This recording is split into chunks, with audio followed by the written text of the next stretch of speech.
You're going to want to get your starter at its peak, and you're going to put 100 grams of active sourdough starter in your bowl, along with 375 grams of filtered warm water. I added 30 grams of honey to the mixture and then gave it a really good mix to try to break up as much of the sourdough starter as possible. Then I added 500 grams of unbleached high-protein bread flour, along with 10 grams of salt. Give it a really good mix. You want to make sure not to have the flour bits anywhere. Just mix it up really, really good.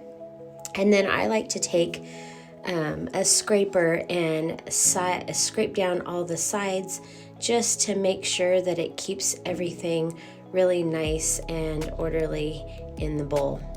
The dough is going to look really shaggy. That's normal. You're going to want to take a bowl cover, cover it up, let it rest for 30 minutes.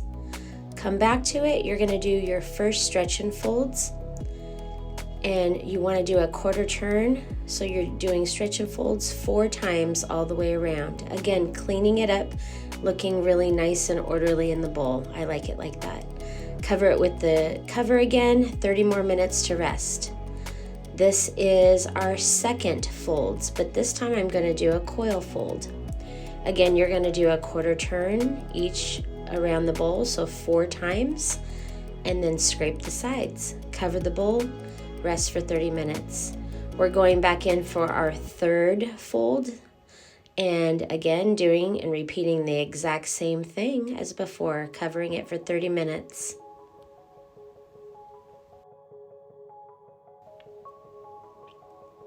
Let it rest for 30 minutes. We're going to come back in for our fourth coil fold. You'll notice again the tension. The gluten is starting to build up within the dough, and the bubbles are starting to become more noticeable. That's perfect. Let it rest for another 30 minutes. This is our fifth and last coil folds. You'll notice that it is getting a lot easier to handle. The gluten has built up, and the structure of the dough is looking really nice. Take your time on this, kind of get up in there and just let it kind of hang a little bit, shake it down, and fold it over itself. You'll notice all the bubbles that are starting to come to the top.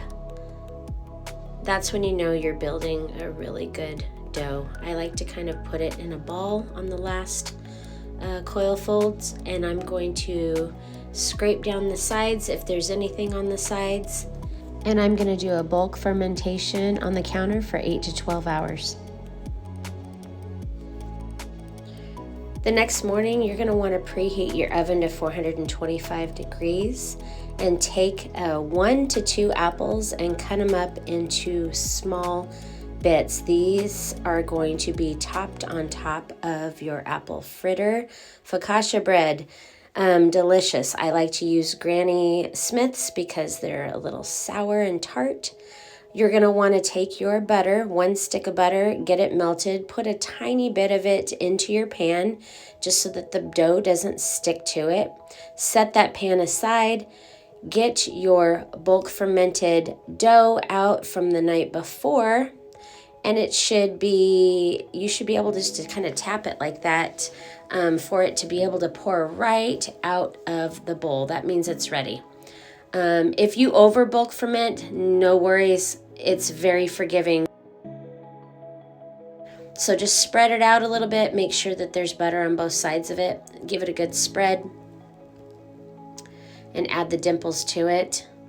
And then we're going to go ahead and do our mixture. I added 2 tablespoons of cinnamon to my butter mixture, along with a 1/2 cup of monk fruit or brown sugar. I like to use monk fruit. It's a great sugar alternative. Give it a good stir. This is going to be drizzled over the top of our focaccia bread.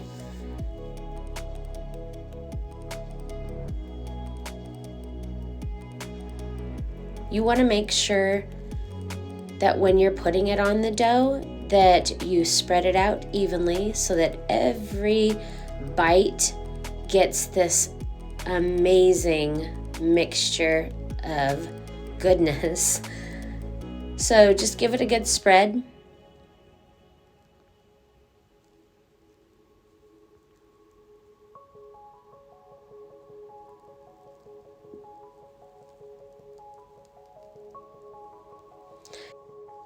We're getting this topping prepared for the apples. The apples are going to be put and placed on next. Again, you can use 1 apple or you can use 2 apples. I used 2. I like a little bit more of the fruit on top of my dessert. So just spread that out as evenly as you can.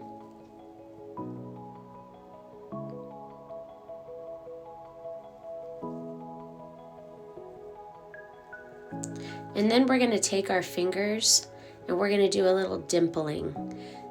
You want to make sure to push all the way down to the bottom of the glass pan. This is going to create hills and valleys of that mixture and the apples that are getting baked down into the bread and not just staying on the surface of the bread. You're going to want to cover it with foil, bake it at 425 for 15 minutes, then uncovered for 20 minutes.